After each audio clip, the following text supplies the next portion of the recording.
Indian philosophy बहुत ही ज़्यादा rich है। बहुत ही ज़्यादा रिच का मतलब कि इसमें आपको बहुत तरह की चीज़ें आप इसमें पा सकते हो। अब इस बारे में तो बाद में बात करेंगे कभी और वीडियो में, लेकिन आज हम बात करेंगे चारवाक दर्शन की, चारवाक फिलॉसफी की। मतलब चारवाक दर्शन जो है ना, चारवाक फिलॉसफी जो है, ये एक आप कह सकते हैं एक scientific temperament, rational Sen philosophy है। सोचो उस टाइम पर ये सारी चीज़ें थी।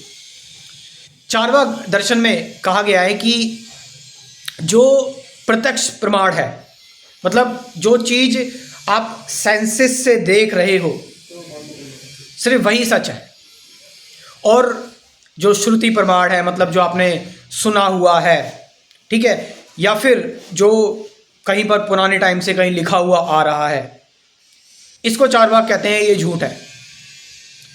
चारवाक फिलॉसफी एक मेटरलिस्टिक फिलॉसफी है, पूरी तरह से मेटरलिस्टिक। आप समझ रहे चीज़ को। चारवाक ये नहीं कहते कि कोई गॉड है, भगवान है, पुनर्जन्म है, आत्मा है, बल्कि वो इन सारी चीज़ों को एक कॉन्स्पिरेसी नाम देते हैं कि ये जो पुरोहित लोगों ने पुनर्जन्म है, स्वर्ग है, नरक है, ये सारी चीज़ें लेकर आए हैं, जिससे कि वो लोगों को डराते हैं और अपना फ़ायदा करते हैं इस चीज़ से, लोगों को डराकर कि तुम्हें, अगर तुम बेकार कर्म करोगे तो तुम्हें नरक में जाना पड़ेगा, ठीक है, और हमारे हिसाब से कर्म करो, और वो समाज का शोषण करते हैं। चारवाक की अगर हम बात करें, चारवाक का एक मतलब बहुत कंट्रोवर्शियल कई सारे श्लोक भी हैं। चारवाक कहते हैं कि घी पियो मस्त रहो, मतलब अगर उधार लेकर भी आपको घी पीना पड़ रहा है तो उधार लेकर भी घी पियो, लेकिन मस्त तरीके से जियो, क्योंकि बाद में तो शरीर जो है वो ख़त्म ही हो जाना है, सब कुछ मिट ही जाना है। कॉन्शियसनेस की अगर हम बात करें तो चारवाक कहते हैं कि कॉन्शियसनेस कोई बहुत बड़ी चीज़ नहीं है, बस जो है वो जो मैटर है, जो पदार्थ है, वो किसी पर्टिकुलर चीज़ पर मिल जाता है तो उससे कॉन्शियसनेस जनरेट होती है। कॉन्शियसनेस कोई बाहर से चीज़ नहीं आई है, ये मैटर ही एक दूसरे से जब एक पर्टिकुलर अमाउंट में या फिर पर्टिकुलर रिएक्शन से मिक्स हो जाते हैं, मिल जाते हैं, तो उससे चेतना जनरेट हो जाती है। तो मैंने बताया कि चारवाक जो है वो मेन चीज़ इस पर कहते हैं कि जो दुख है उसको त्याग दो और जो सुख की चीज़ें हैं उसके साथ रहो, हमेशा प्रेजेंट में रहो। और ऑफ कोर्स चारवाक कुछ गलत करने के लिए लेकिन ये नहीं कहते, वो कभी मोरालिटी पर भी चारवाक दर्शन जो है वो बोलता है कि हमें यूनिटी से रहना चाहिए, प्यार से रहना चाहिए एक दूसरे के साथ, और एक दूसरे की मदद करनी चाहिए।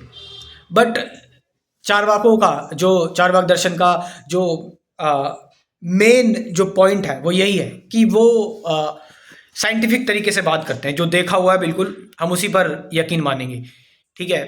पुराने वेदों ने जो भी कहा, लिखा हुआ है पुरानी चीज़ों में, उन सब चीज़ों को ये बिल्कुल एक सिरे से नकारते हैं। बिल्कुल एथीस्ट फिलॉसफी है चारवाक फिलॉसफी।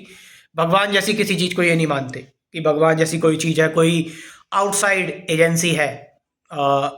आप चारवाक फिलॉसफी को आज के टाइम पर जो साइंटिफिक कम्युनिटी है, आप जो एथीस्ट फिलॉसफी है आज के टाइम पर, आप उससे कंपेयर कर सकते हैं चारवाक फिलॉसफी को। चारवाक मतलब मैं बता रहा हूँ ना कि जो चीज़ें अभी इस टाइम पर हैं, जो टेम्परामेंट आज के टाइम पर चल रहा है, आज के टाइम पर rational sanity, that is good, बहुत बढ़िया चीज़ है वो। तो वो चीज़ चारवाक उसकी बात उस टाइम पर करते थे। लेकिन ये आरोप भी लगाए जाते हैं कि कई सारे पंडित पुरोहितों ने चारवाक दर्शन को नष्ट करने की कोशिश की, इसलिए जो खासकर जो धर्म के ठेकेदार हैं, धर्म का जो एजेंडा लेकर चलते हैं, उन लोगों ने चारवाक दर्शन को नष्ट किया है, उन लोगों ने चारवाक फिलॉसफी को ख़त्म किया है। इसलिए चारवाक फिलॉसफी के, चारवाक दर्शन के हमें ज़्यादा जो है वो लिटरेचर नहीं मिलता है। और इस चीज़ पर आरोप ये भी लगाए जाते हैं कि अगर चारवाक दर्शन अगर रहता तो फिर जो आज के टाइम पर ये जो सारा पाखंड चल रहा है, ये जो आज के टाइम पर जो अंधविश्वास चल रहा है, ये सारी चीज़ें ख़त्म हो जाती, और जिन लोगों को इन चीज़ों से फ़ायदा हो रहा है उन लोगों को ये फ़ायदा ना हो पाता। कई सारे जो स्पिरिचुअल फिलोसोफर्स रहे हैं, चाहे ओशो की बात करें और भी बहुत सारे लोग हैं, वो ये भी कहते हैं कि अगर चारवाक दर्शन पूरी तरह से अगर सही से रहता, जो एक्चुअल इसकी बातें हैं, तो शायद इंडिया जो है वो और भी ज़्यादा आगे बढ़ सकता था, आगे जा सकता था।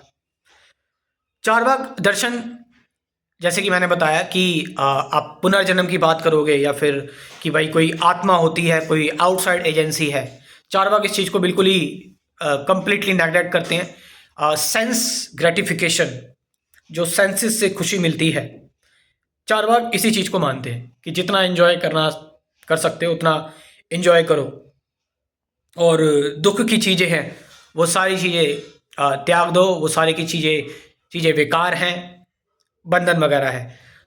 इसीलिए चारवाक फिलॉसफी को कई बार कई सारे लोग एक मैकेनिकल फिलॉसफी भी कहते हैं कि इसमें कोई, आप कहते हैं कि मोरल चीज़ें हैं, लेकिन ये कई बार कहते हैं चारवाक, कई बार ये भी बोला गया है कि शराब पीने के लिए भी चारवाक कहते हैं कि आप शराब भी पी सकते हैं मौज मस्ती की जीवन जीने के लिए। तो मोरालिटी की, जैसे कि मैंने बात की, अगर बात अब मोरालिटी की जाए तो चारवाक दर्शन में मोरालिटी का भी बस यही है कि आप एक दूसरे से प्यार से रहें और एक दूसरे से लड़ाई झगड़ा ना करें, यूनिटी के साथ रहें। बट सोसाइटी में करप्शन तब आता है जब हम ब्लाइंड बिलीव करने लगते हैं, अंधविश्वास करने लगते हैं और पुरानी मान्यताओं को हद से ज़्यादा मानने लगते हैं, पुरानी चीज़ों पर ज़्यादा बिलीव करने लगते हैं, उनको अथॉरिटी मानने लगते हैं। आप समझ रहे इस चीज़ को? हालांकि इस चीज़ का हम देखते हैं कि बुद्ध ने भी ये चीज़ की, बट बुद्ध जो है, बुद्ध जो लेकर आए, बुद्ध ने कुछ डिविनिटी की भी बात की है, बुद्ध ने नथिंगनेस की भी बात की है, परमात्मा की बात की है, आत्मा की बात की है, और कई बार नहीं भी की है, कई बार की भी है, कई बार नहीं भी की है। लेकिन मैंने बताया कि चारवाक जो है, ये कोई भी डिवाइन चीज़ है इस दुनिया में, कोई भी ऐसी चीज़ है जिसने हमें बनाया है। चारवाक का कहना है कि यूनिवर्स बस एग्जिस्ट था, एग्जिस्ट है और रहेगा, नेचुरली सब कुछ हो रहा है, स्पॉन्टेनियसली सब कुछ हो रहा है, किसी चीज़ के पीछे कोई कारण नहीं है। There is only hair material चीज़ें हैं, सारी की सारी चीज़ें। इसीलिए बस प्रेजेंट मोमेंट में रहो और जीवन को पूरी हर्ष उल्लास के साथ जियो, बिना किसी मोरालिटी की चिंता किए। हालांकि मैंने फिर एक चीज़ बताई कि चारवाक ये भी कहते हैं कि हमें एक दूसरे के साथ शांति प्रिय तरीके से रहना चाहिए। तो ये चारवाक फिलॉसफी जो मैंने आपको बताई, कुल मिला के चारवाक की फिलॉसफी यही घूमती है। आप डिटेल में जितनी पढ़ना चाहेंगे पढ़ सकते हैं, ठीक है। लेकिन मेन जो मैंने पॉइंट्स आपको बताने थे चारवाक दर्शन के, वो मैंने आपको बता दिए हैं। और आप ये भी देख सकते हैं कि मैं अपना स्पिरिचुअलिटी का क्रैश कोर्स जो मैंने प्रिपेयर किया हुआ है, जिसके बारे में आपसे बात करता हूँ, आप वो भी ज्वाइन कर सकते हैं। मेरे कुल 24 टॉपिक्स हैं, साथ साथ 50 से ज़्यादा गाइडेड मेडिटेशन की वीडियोज़ हैं। मैं अपना व्हाट्सअप नंबर दे रहा हूँ, इस व्हाट्सअप नंबर से आप मुझसे कॉन्टैक्ट कर सकते हैं, 9773529489। Thank you very much.